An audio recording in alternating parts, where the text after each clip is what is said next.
article. Sounds like he already has a team that he at least has his sights set on. So, yeah, he won't be teamless for very long. That's for sure.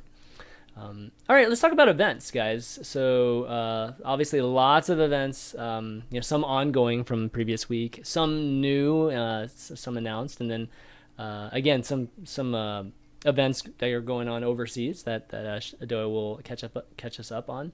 But let's talk a little bit about it's just kind of ESL Atlantic Showdown, right? That's still going on right now. They did top 16, I believe, this week, and I don't know if there's really that much to talk about, to be honest. It's still fairly early on. It's still the qualifiers for the qualifiers. This event literally is going on way too long. It's hard to keep up with, to be honest with. I get it. They're trying to be fair. I mean, it's the first major tournament for ESL, and they don't want to just seed teams into the bracket. Like, they want to give as many opportunities for people to qualify as possible. So I'm all for that. And it's going to end. I mean, it's going to produce a pretty epic tournament. I mean, these teams are going to not just have gone through one qualifier, but multiple qualifier phases before we actually get to the playoffs bracket, which is good. I mean, it gives a chance to everybody to get into the action. So, I mean, hopefully it'll just mean we have a super competitive group of teams as a result, Yeah, they will definitely have earned it, whenever we see the finals at Gamescom. But yeah, you guys can obviously check that out just during the week. It's I think we've got some more matches tomorrow. You can check that out on ESL_Overwatch. Another big event. I mean, this is the biggest event, at least from the standpoint of prize pool, was announced this past week, which was the Overwatch Open. It even started actually this week with some of the qualifiers already. So Faceit and E-League are teaming up together to do a $300,000 tournament, which will be played obviously online, and then the grand finals will be in the Turner Studios. So it's going to be broadcasted on TBS as well as streamed on Twitch TV as well. So that's huge. I mean, Overwatch on TV already, like in North America. It's pretty awesome. Yes, that is like fantastic. That really surprised me. I knew they were probably going to do something, but I didn't know they were going to do it so soon. And 300K is, I mean, that's crazy. Like 100K, with Atlantic Showdown was obviously the previous high, but this is triple that. So that is crazy. Yeah, what do you guys think? Yeah. It's great. I mean, obviously, it's yeah. It's great to see big money coming in. It's great to hear that Overwatch will be on television. And then I've always said you don't need TV to grow esports, but it certainly doesn't hurt. I'm not going to reject that, obviously. Mm-hmm. So yeah, I think it's awesome. Yeah, of course it's great. Tons of money on the line here, and it's coming sooner than everyone thought. I mean, we have now $400,000 in prize money that will be given out in the next month. Yeah. Well, actually, the E-League stuff. Actually, wait. A little over a month. The qualifiers for the E-League. Yeah. Will be over in the next month, but Atlantic Showdown will be wrapped up already, and the money is pouring in from multiple sources, including mainstream media. It's pretty great, and I saw someone in chat putting on their slasher hat earlier. I'm going to put on my slasher hat for a second, and for mainstream television, I can see why Turner is interested in this game. Totally. Because it's not going to be terrorists winning by planting a bomb at the end. Okay, this is so much better for television in so many ways. I think, even though the game is insane and hectic and probably harder to follow than Counter-Strike, it's going to be applicable to such a wider audience because it isn't about terrorists planting bombs. So I can see why Turner is interested. Yeah, it's potentially more accessible for sure. I think what we're seeing too is we're seeing what happens when the esports future of a game is, planned far in advance of the game's release, and we're starting to kind of see that there's a lot going on behind the scenes for Overwatch, right? To try to make sure that Overwatch succeeds as an esport, and I think this is kind of the first time this has really happened, where there's been so much effort put into preparing a game to be a new esport, not just like a fun game, which is really neat to see. And I think this type of thing is what we're going to see for, a lot of other big titles going forward, looking at the future of the industry, 10, 20 years down the line. I think this is going to kind of become the standard, right? Is a lot of good prep and then a strong start, hopefully, which Overwatch seems to be having, and hopefully that'll continue. Yeah, actually, honestly, I think this is a smart move from Turner as well, simply because the scene is not established yet. With Counter-Strike, you have the majors, you have DreamHack, you have ECS, you have all of these leagues competing for attention of all the fans. Yeah, it's a good time to get in for sure. I mean, if Turner can come out of the gate and knock it out of the park with their first tournament, they actually have a chance of establishing themselves as like the most important Overwatch league. I mean, right now it's certainly the case with 300K. So with us not really knowing very much about the long-term esports plan from Blizzard, they could seriously establish themselves as the major player. Who knows? Maybe Blizzard even decides to work directly with them for their official leagues. Like, this is the position that it feels like Turner is trying to put themselves in, and I think it's super smart. That's actually a really good point. It's definitely a huge risk because, 300K right now, and given even just whatever viewership that we do get for Overwatch, it doesn't warrant a 300K tournament. Right? Like, just from the standpoint of, just whatever, revenue they can make, right, in terms of that. So this is just a huge investment into Overwatch.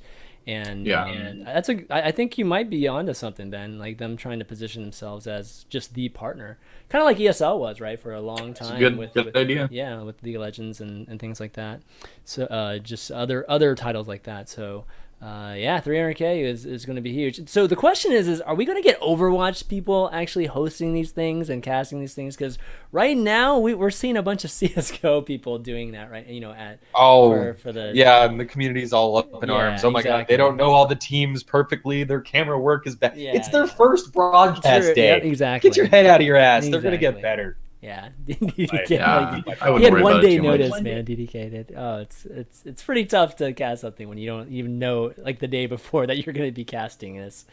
And by the way, ZP announced earlier today that he's going to be flying out to London tomorrow or something, and he'll be casting the next qualifier. Shout outs to ZP making it happen.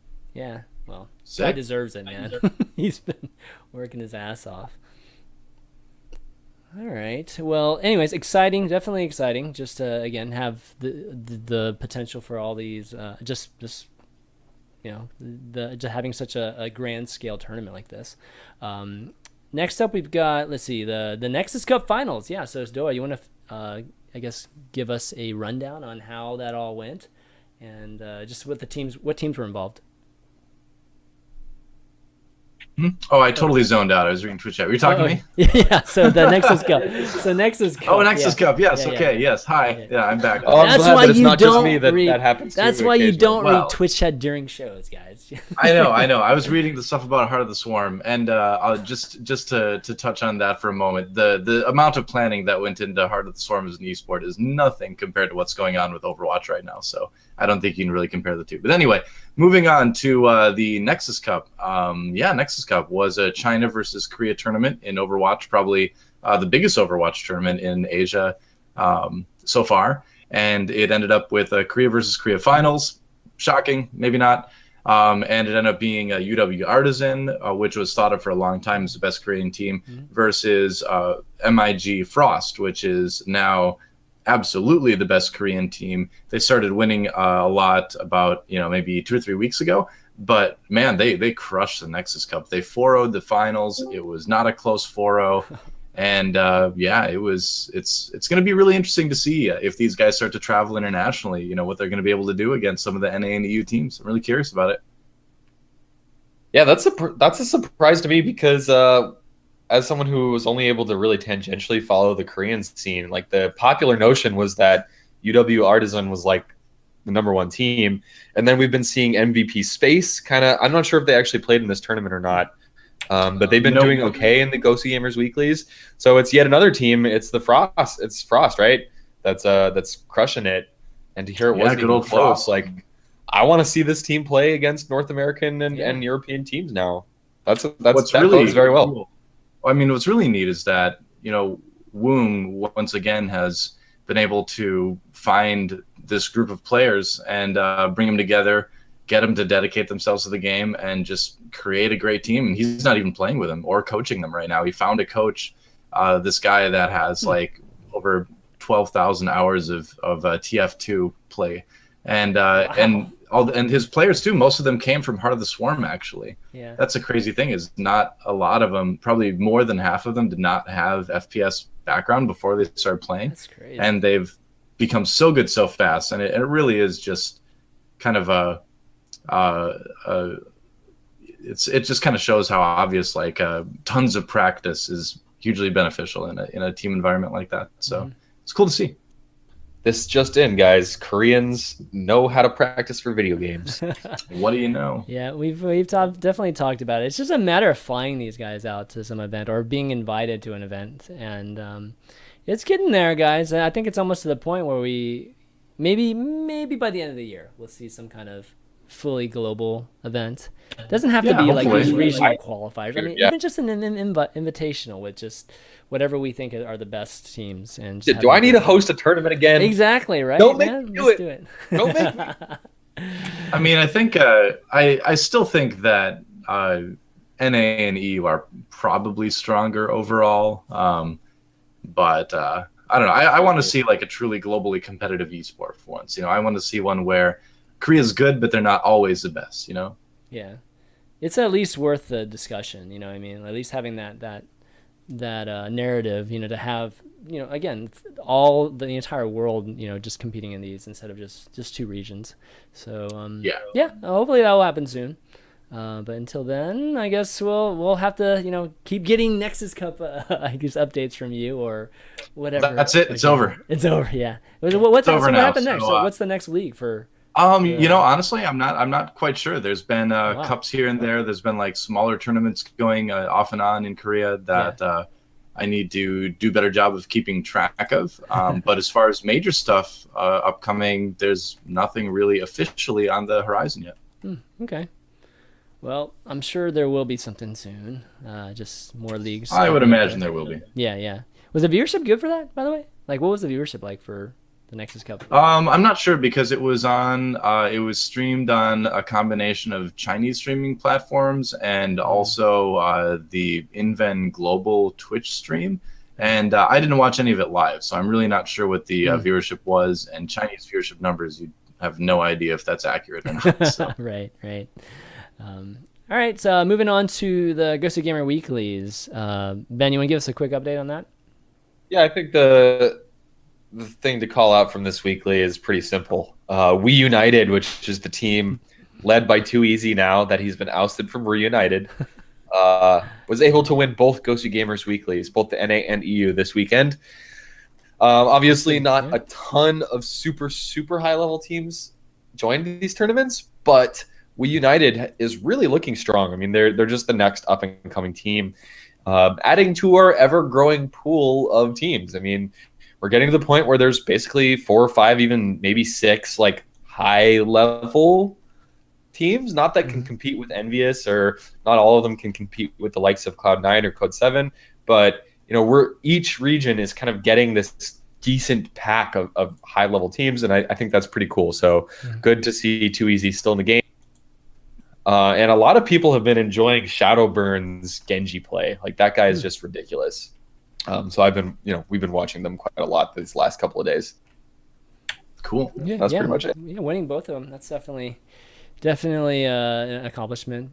So we'll have to see if they at least get through the qualifiers for some of these other tournaments, or get invited to some of these tournaments. It'd be cool to see.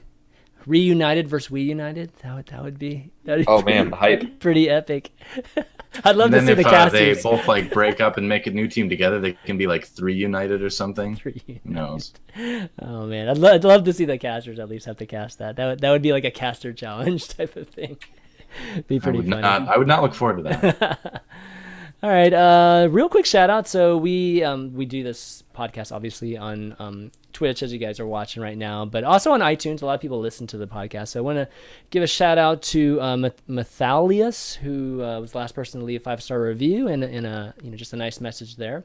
And if you guys enjoy the podcast, I encourage you guys to leave a 5-star review. It helps the show a ton in terms of people finding the overview on iTunes, as well as Google Podcasts. You can find the show there too.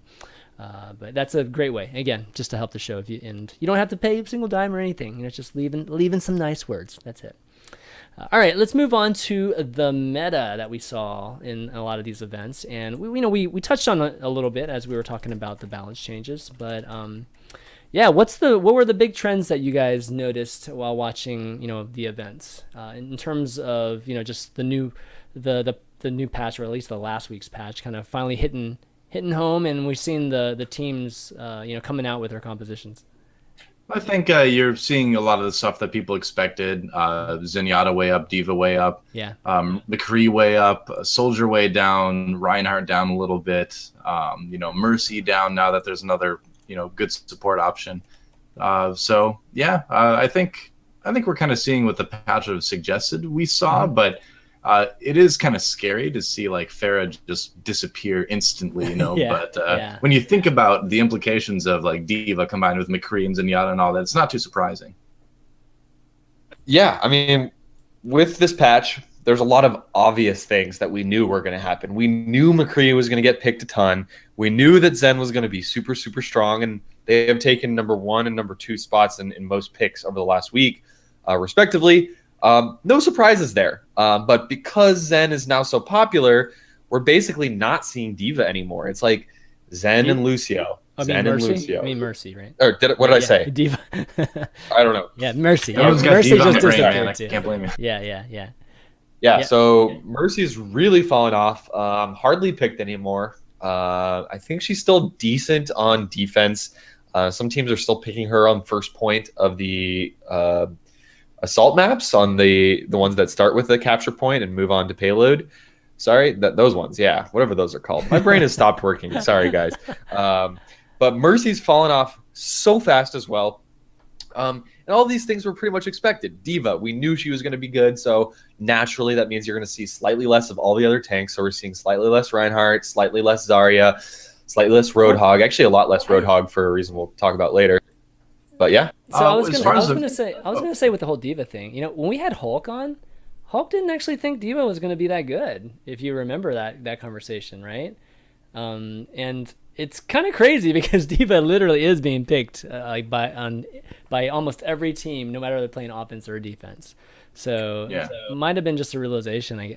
Just a quick realization once they started practicing some more. Sometimes it's hard to see that stuff before you actually get in the game and play a lot with it. So that was like on the day of the patch. So I can't be too hard on the guy. No, I'm not hard. But, I'm just I just want to talk about it's interesting that. How dare you? So everything we just talked about was super obviously going to happen, or most of it. Yeah. For me, the one thing that actually stood out the most, which I didn't foresee coming as much as the other things at least, was that Genji has rocketed into the second most picked DPS character by actually quite a large margin for a lot of the top teams right now. And my hypothesis for this is he's really the only other DPS character that can effectively deal with McCree now. Because Genji, first of all, super hard to hit, super dodgy. His dash will get him up close and personal with McCree very, very quickly, which before this patch was even better, but now it's going to be harder to do. But yeah, basically Genji is really one of the few viable DPS characters that can deal in a 1v1 situation with McCree. So all of a sudden, Genji rocketed into the meta as a high pick rate. And because of that, we've seen a little bit less Reaper. Tracer really hasn't made a big comeback either. But yeah, I think really for me, that was the most interesting change up that we saw this week, is just how much Genji's been picked now.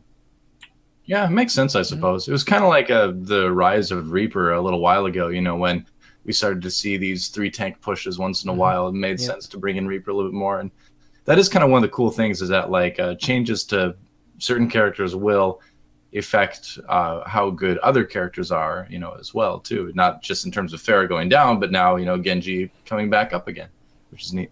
Mm-hmm. Yeah, and actually Aposauce in the chat is also pointing out that more Zenyatta means that Genji is also better too, because even though the Harmony Orb disappears after 3 seconds of not having line of sight, the Zenyatta is able to play much further forward, and Harmony and Genji really just go well together. So yeah, good for that. It is cool. I wanted to mention one thing with the Mercy stuff, just to backtrack a little bit. I was watching some envious C9 scrims the other day, and I was talking with the supports on those teams about that. And they were saying now you kind of can make the choice between Mercy and Zenyatta, in that Zenyatta affords you the ability to prevent damage coming into the big wombo combo and all that, and also provide a little bit more DPS and all that. But Mercy gives you that big second chance in case things go wrong. And so it really kind of is like a strategic decision: is do you feel confident that you can prevent the bad thing from happening, or do you want to have that like second chance held in reserve, you know? And it looks like for now anyway, a lot of teams are just saying, hey, we're good enough, we can prevent it, we want the extra damage and the pushing power that Zenyatta has. And but you know, so I think, you know, we will still see Mercy used a bit, and that's what we are seeing. But it is cool to see teams kind of making that strategic decision on like how they want to play and what they think their abilities are going to be based on those two support heroes. It might be just this initial trend too. Like we tend to see like a very knee-jerk reaction to changes, and sometimes, you know, not giving enough, you know, of a chance to what was being nerfed or changed. How much of the Mercy just the drop off in Mercy do you think has to do with just the just the res change, right? The res not happening as much as it was happening before. Oh yeah, I almost forgot. That's like kind of a big deal, right? So, yeah, I'm sure that part of it, because you can't tempo res like you used to. You know, bring the McCree that dies back up again, and then still have the res for the big team fight later. I like it, man. Tempo res, good stuff. It's definitely pretty interesting. We do see Symmetra every so often, like on Hollywood. Like I saw C9 run a Symmetra on Hollywood. She's still good on some maps. Yeah, just as almost like a Mercy replacement, just for, you know, instead of res, you have a teleporter, right? Kind of similar in at least the effects of the utility. So I think you can make arguments for like Hollywood and Hanamura probably for Symmetra. On defense. Yeah, maybe Volskaya, but that's almost never played. So. Poor Symmetra, man. Poor Symmetra. She'll get something. Yeah. I'm sure she'll get something down the road. Maybe her shields should just do 50 instead of 25. I don't know. I feel like Symmetra priority list is definitely down right now. I think Ana is probably number one. They're trying to still figure out how to get Ana in there, because we haven't seen any Ana, you know, in these events. So I think we will. Yeah. We will. Especially now with the buff she's gotten. Teams just need more practice with her. Yeah. So we saw last bit at least for the meta. We did see some Mei actually being thrown out there by Tailspin of all people. That was pretty cool. I mean, he was wrecking house with it. Yeah, so I don't know. What'd you think about Mei? Just like close quarters, you know, just with, I mean, she can snipe too, right? So seemed to work pretty well for him. Yeah, I mean, it might have been just like one of these things just to surprise them, you know, just never do again. But it was pretty epic when he did do it. Just proves you these guys can play all kinds of characters too. It's crazy. I've said it so many times on the show. I still think, even with her current kit, I still think that Mei in the right hands can be so crazy good. The problem with her is you're just always on the razor's edge. I mean, if you don't hit that perfect ice wall, if your ice block is on cooldown, if you don't get the freeze and the Genji gets away, you're basically useless. So she's always on the razor's edge of being incredibly useful or completely useless. And of course, when you have a player like Tailspin, it's going to be the former rather than the latter more often. I think she does need some love, though. I've said it before. I kind of wish her left click was more AoE. So like when teams are engaging, you can slow down a group of them instead of just one or something like that. Oh my god, that would be so OP. Ridiculous, dude. No, okay, whatever. I don't know. Somewhere between her ult and left click. Oh my god, that'd be crazy. Just put her ult and left click. Okay. That slows them all down as much as her current left click, but I don't know. That's my idea. If it was just like slow and not like slow to a freeze, maybe something like that. But right now, it's just like, oh my god. I mean, if you can just like sit there and just freeze people, I mean, that's incredible. Crazy. I do agree that like that razor's edge is what keeps people from playing Mei more. I mean, I feel like she's very high risk, high reward, you know, and that a good Mei player can be very, very good, but she's just too risky, you know. She's got you know what you might want to call like Zenyatta syndrome, right? Where before the patch, Zenyatta, you know, he could be very good, but he was so fragile, he was so risky to play that it just wasn't worth it at the pro level. Yeah. And Mei, I mean, it takes some time to actually pull off Mei's, effectiveness too, right? I mean, unless you're like sniping people with the right click, but her left click, I mean, you have to be able to avoid being shot or position yourself in a way that you're not being shot by two people while you're engaging. One-on-ones are obviously the best scenarios for her. And yeah, so it's tough. It's definitely tough to play her, but it was cool seeing. Definitely seeing. Throwing up the wall. He blocked people with a wall just to trap them. And well, the way Tailspin used that wall too, a lot of the times was to split up an incoming push, right? Where you can just like separate one half of the team from the other and kind of divide and conquer, which I think is a really scary prospect. As far as like an attacking team going into a Mei, like a good Mei player can really mess up your engages. So I think there's certainly room for her in the competitive scene. It's just people apparently need more practice with her. It's more of like an ice wall in like League of Legends, right? An video ice wall, that type of, just like you said, bisecting the army. So Ben's been talking about that forever, man. So I definitely can it's not even that hard. It's not even that hard to cut people off. On like half the maps, there are these choke points where you can cut off half the team. But even then, it's still sometimes so difficult to capitalize. Well, I mean, sometimes the angle of the wall gets like the sensitivity of how it places, or at least the little how it highlights on the ground, can be very sensitive at times too. So it doesn't feel like League of Legends where it's just like, okay, I can the controls just feel very, very simple and straightforward. This one, there's weird depth perception to it. So well, in League 2, if you're looking at the Anivia pick, generally she's picked as a counter to certain heroes that want to get in the back lines and AoE people, so you can focus on zoning that one person out. And so it's a little bit harder to just focus on one person Overwatch because mobility is so high in the game, but just being able to drop a wall between half the team is so strong, because you also find a lot more chokes in Overwatch maps to do that kind of thing than you find in League of Legends, where the map is much more open. Let's see. One thing I wanted to show that Ben actually linked me here was just hero picks, right, for the weekend tournaments. Somebody actually on Reddit actually made a chart, actually full, that shows everything. Let me show you guys here. And this is better way of summing up, I guess, everything we've been talking about in terms of the meta. And yeah, no surprises at the top there with McCree, Zenyatta, and Lucio. But D.Va and Reinhardt, that's kind of interesting. Do you think D.Va's... Yeah. Okay, so here's a question. Is D.Va secondary tank, or do you think D.Va's starting to take over primary tank from Reinhardt? You can be primary. I feel especially on offense. Yeah. All you need is like a Lucio speed boost and a coordinated team and a D.Va defensive matrix, and you can get your teammates wherever they really need to be. So I do think that she can be a primary tank. I mean, she synergizes very well if you have like a Zarya or something like that as well. Like as soon as your matrix is done, she can get the bubble and keep surviving. And don't forget that after she uses her matrix, she can still fly away, and then she'll have her matrix again in just a couple of seconds. So yeah, I think she can be the primary tank for teams, and I think she's almost a Reinhardt replacement. You can play D.Va and Reinhardt together at the same time. It's a little bit low on damage, but it's certainly doable. Seems like D.Va Winston and D.Va Zarya is what we've been seeing a lot of lately. And on offense, D.Va provides an ability to break hard points that Reinhardt kind of lacks, in that she can go in vertically on threats like up and down, whereas Reinhardt can charge in. And yeah, he's got, Fire Strike or whatever his E's called to throw at people. But, D.Va is able to, leave the payload or leave the team for just a moment and run up there and deal with a sniper or deal with a Torbjorn or something like that. So, yeah, we're seeing a lot more D.Va on offense.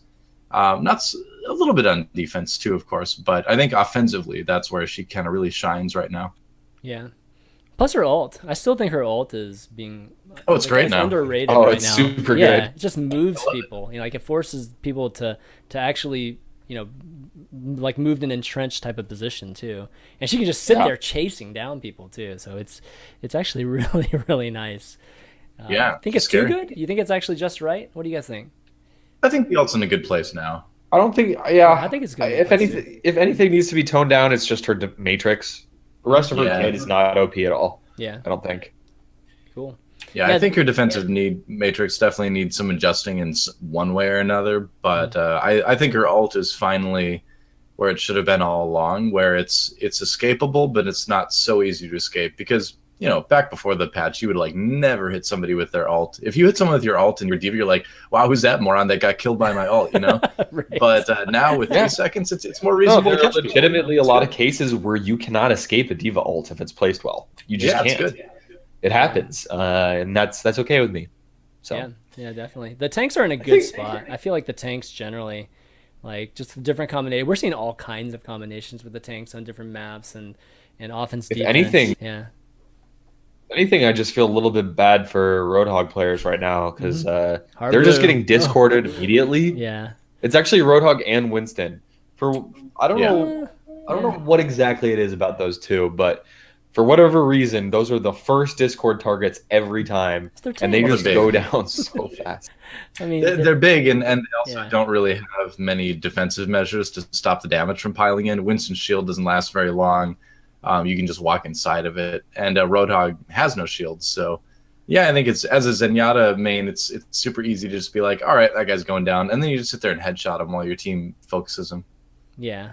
I mean, you just literally you don't even have to shoot. Actually, you just Discord Roadhog and he just instantly melts. Oh, I want that kill. No, I want that kill too. I'm just saying, like, even just Discord by itself, like, your teammates will take care of Discord. I mean, the Roadhog too. So, yeah, it's definitely a tough time, which is too bad because Roadhog actually was, I feel like, a very, very important piece of a lot of the compositions, and we saw some teams rising. He is still pretty good.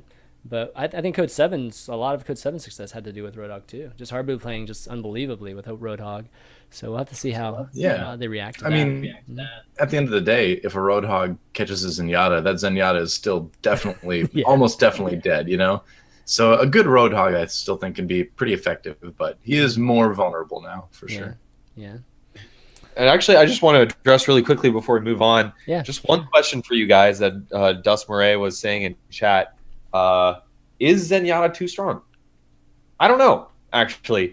I don't think if he's too strong, if he's tuned down, it would have to be very slight no I think he's really ridiculously good right now, for sure.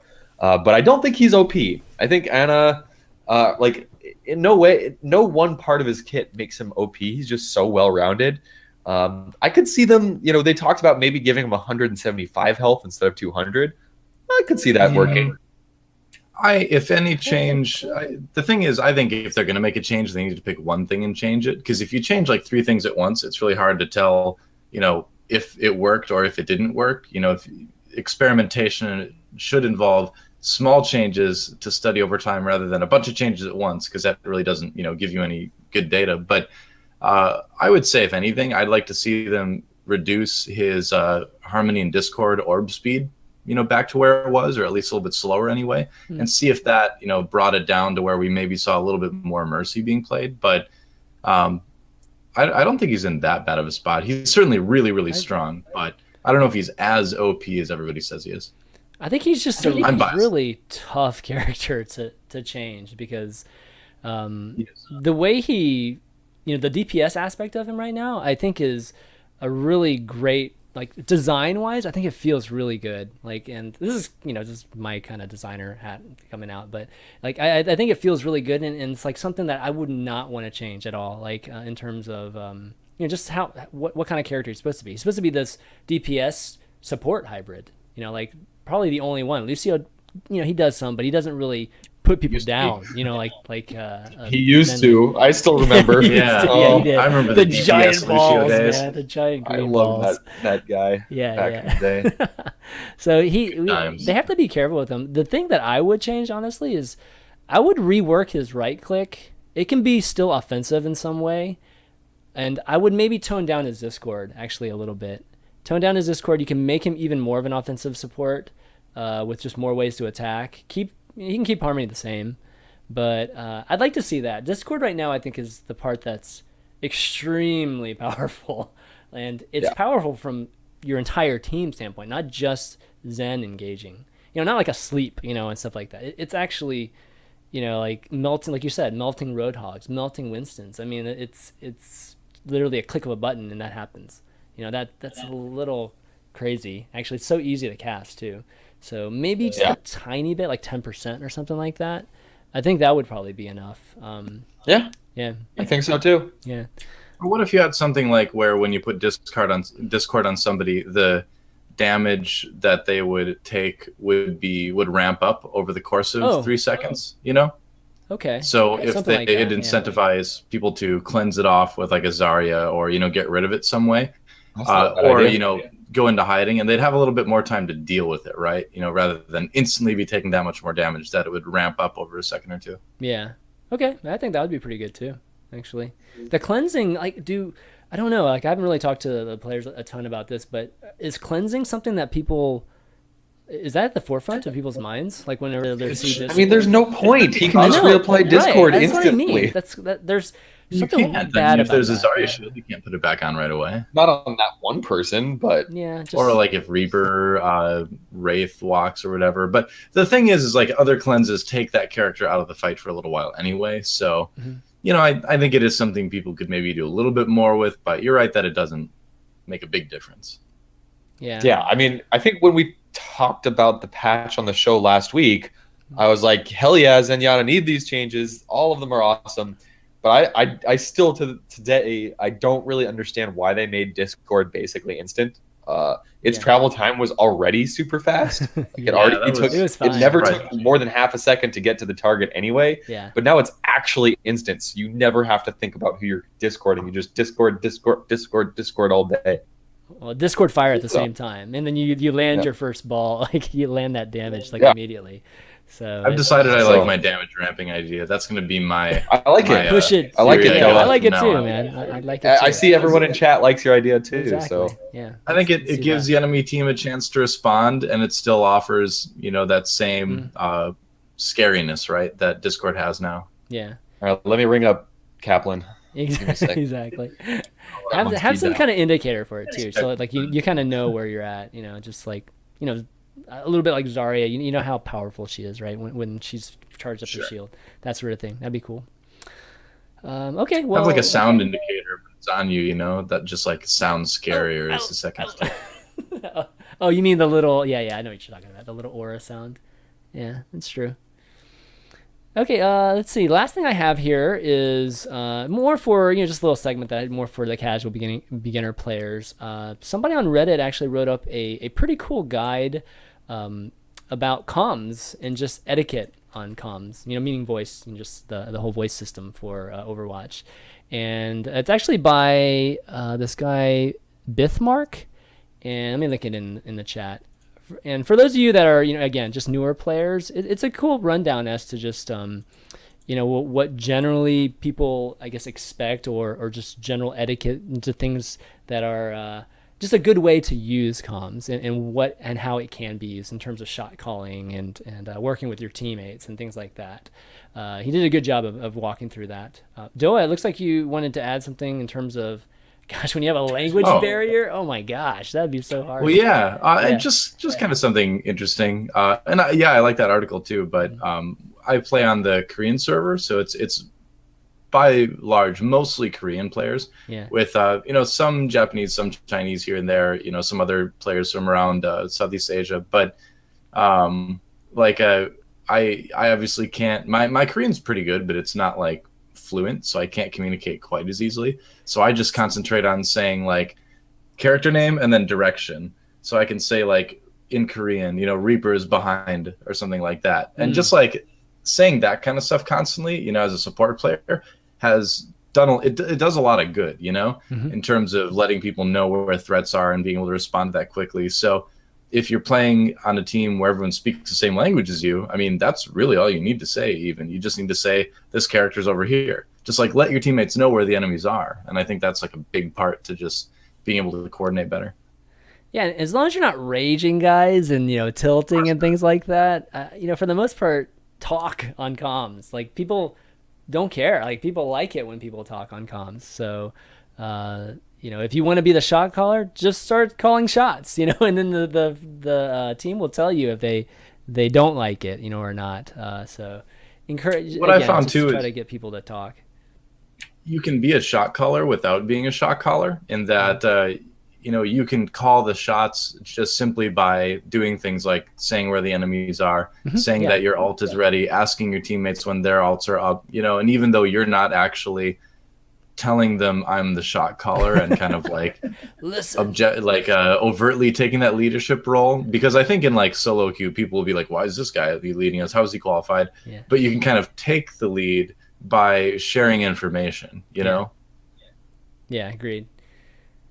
Well, give it a read, guys, and again, big kudos to Bithmark. Yeah, Bithmark for quite the read. It is, and it's cool that people take this amount of time just to write something up like this. This isn't on a website or anything. This is literally just on Reddit. It's a guide on Reddit. So, really, really cool. It's cool. Yeah, I posted the link in chat for you guys. Cool. All right, so let's take some questions. Let me see if I have any questions on Twitter here. If not, go ahead and take some from Twitch. Okay, so Pillar Keeper has one. Have you seen the Sombra ARG Reddit hunt? Thoughts? Oh my god. I haven't it's kept so up cool. with this at all. It's so crazy. I didn't even believe it at first. Blizzard marketing, man. These guys are just too smart. Sounds neat. If you weren't following the action, basically in the last Overwatch trailer or cinematic for Ana, I think, instead of just ending the video normally, there was like some static, and people took the static, arranged it into rows, made it into a barcode, translated that into binary, translated that binary into English, and it had some cryptic messaging in it, which is actually crazy that it's crazy. That they're actually doing this. Like, this is obviously not a simple thing to do at all. But they snuck it into the trailer, and some Reddit detectives figured it all out. The Reddit post was adorable because the dude's like, I don't even play Overwatch, but I've been doing this for the last 8 hours, and he's like so excited, and everyone's so excited like with him just to be deciphering this crazy code. Yeah. I don't really remember much more detail than that, unfortunately, but yeah, I don't have any theories on Sombra quite yet, but I'm just basically sure Sombra will be the next character. I'd be really shocked. Well, we thought it was going to be Sombra for this character, by the way, but pretty sure she's going to be a stealth character or some kind of character that has some kind of stealth-ish abilities. That seems fairly obvious. Sombra means shadow in Spanish, like all of these different things. Reaper says, where's Sombra when you need her, whatever, blah, blah, blah, goes on and on. So probably going to be a stealth-ish character. Stealth character sounds in interesting. That sounds pretty OP, like to me. So if she's a DPS character, can you imagine? Oh my gosh, stealthing into back lines and things like that. That'd be crazy. I mean, hopefully it's like in Halo when somebody's cloaked, where you can kind of like see the shimmer in the air, so like if you're watching Dark for it, Templar. you can tell. Yeah, kind of thing. Okay. Yeah, that's too, true. That's true. And you can still shoot her, right? Like, she's not invincible, or Yeah, of course. Invincible. Yeah, that would make sense. All right, so Cafe Socha asks, how do you think the one hero limit is playing out? Great. Yeah, I think it's playing out great. Great. I was on the fence. I was a naysayer. I'm converted. Yeah. It's just, I mean, especially now with like D.Va. Can you imagine having multiple D.Vas in their current iteration? Like, can you imagine? I play some quick play like every single day because I play like a little bit of both with my son. Every single day we run into a 5 D.Va Lucio 6-man, like literally every single day. And just it pick is Zarya. So hard to kill. Even if you pick Zarya, like you have to play Zarya actually well. You have to play Zarya well to actually beat 5. It's much easier to play 5 Divas than 5 Zarya.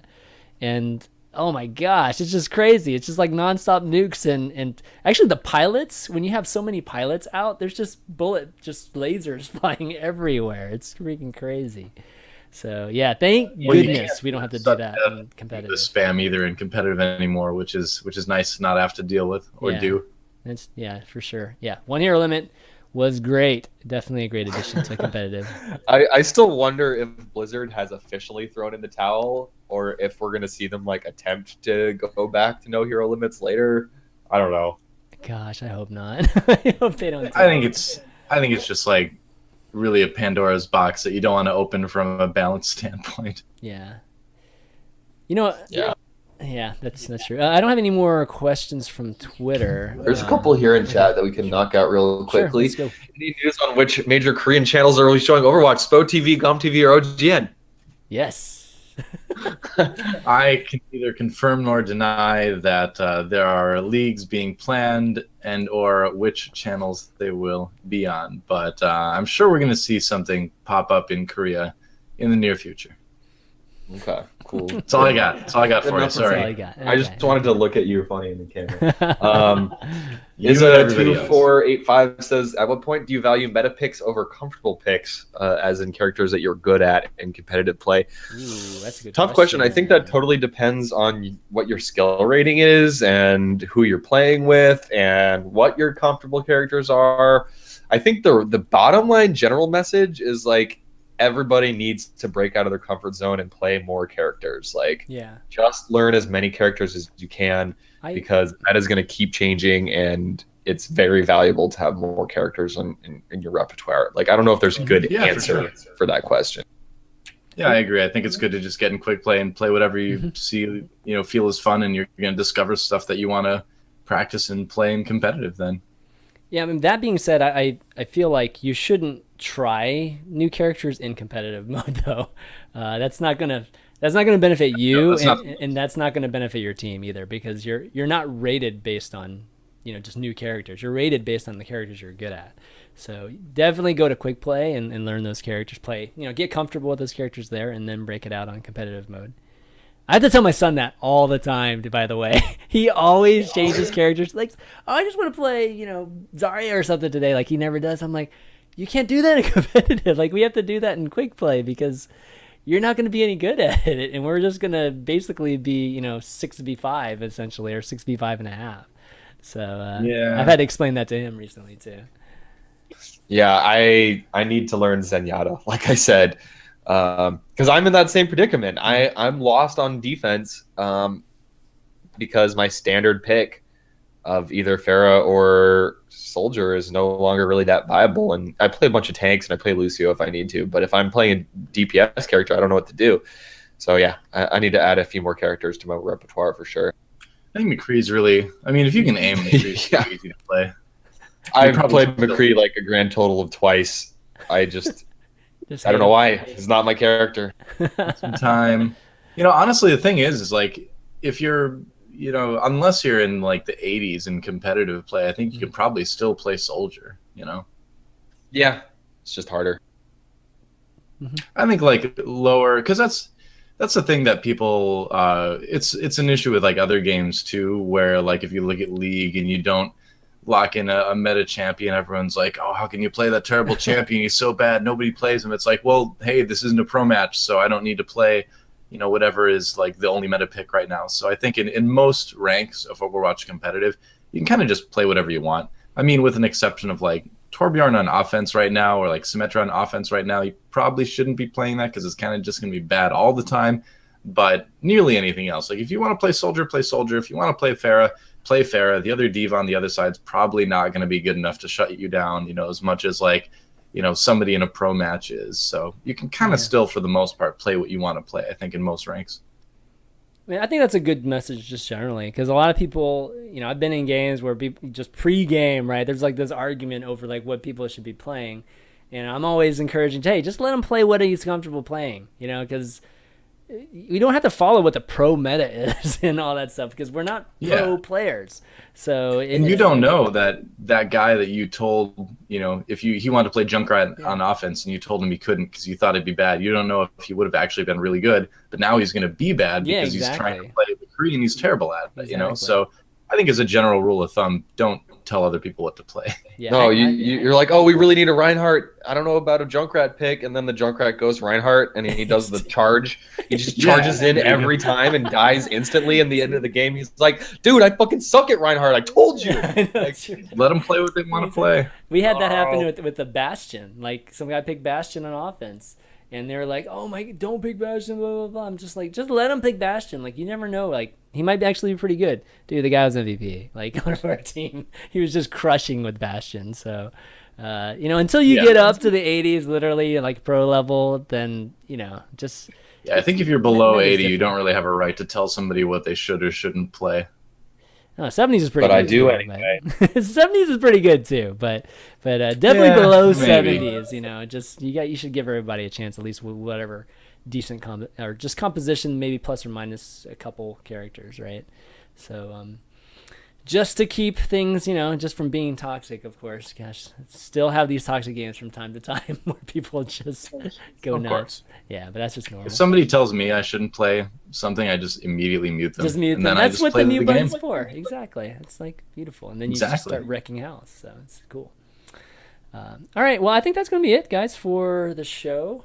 Thanks everybody for writing in the questions again. Lots of good ones as usual. And Doa, it's always a pleasure having you on. It was fun last time. It's fun again this time, man. Thanks. It's Thanks for the invite. It's gonna. I guess you're off to work after those, right? Yeah, well, I gotta get set for the league broadcast. So yeah, heading to the studio in like an hour or two. Yeah, awesome, man. Any shout outs you want to do, or where can people find you? Just watch our OGN stuff.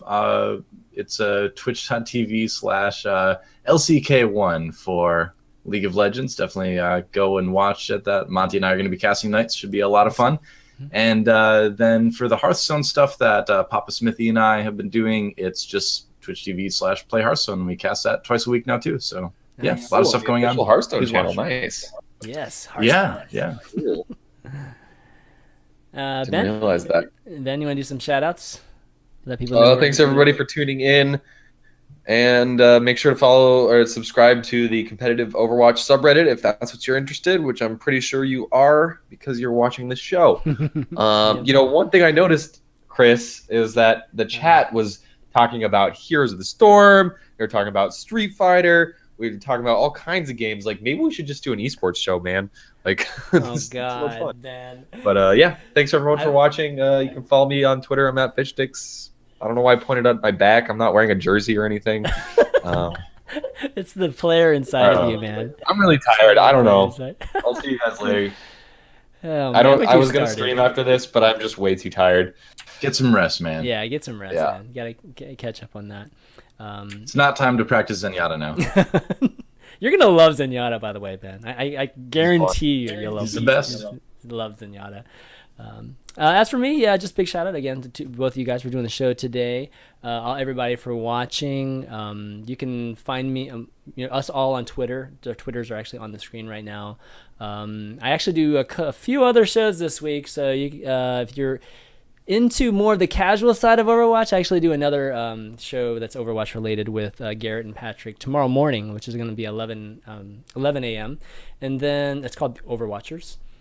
Do my Hearthstone show, Value Town, tomorrow at 5 p.m. And then we have a show where we're going to be talking about Stranger Things. That's called Spoiler Alerts. That I do. So good. Yeah, exactly. I do with Elohim and Eat My Diction. So you can watch that on Elohim's stream on Thursday at 1 p.m. So yeah, lots of shows, and hopefully you guys enjoy that. You can find the VODs for this on youtube.com/ChanManV, which I'll have up in about maybe for you guys tomorrow morning, because I probably won't be able to get it up by the end of the night. As well as the audios. You can find all the audios for all the overviews on iTunes or on Google Podcast, Music Podcast, as well as Stitcher. A lot of the aggregators like Stitcher and Pocket Cast, you can find the show too. So check it out there. Until next week. Actually, guys, next week I'm not gonna be here next week, so we're gonna have to skip a week. So in 2 weeks we'll be back. So hopefully you guys can play a bunch of Overwatch and then join in. I have a lot of questions, and I guess join in our discussions that we'll have in 2 weeks. So until then.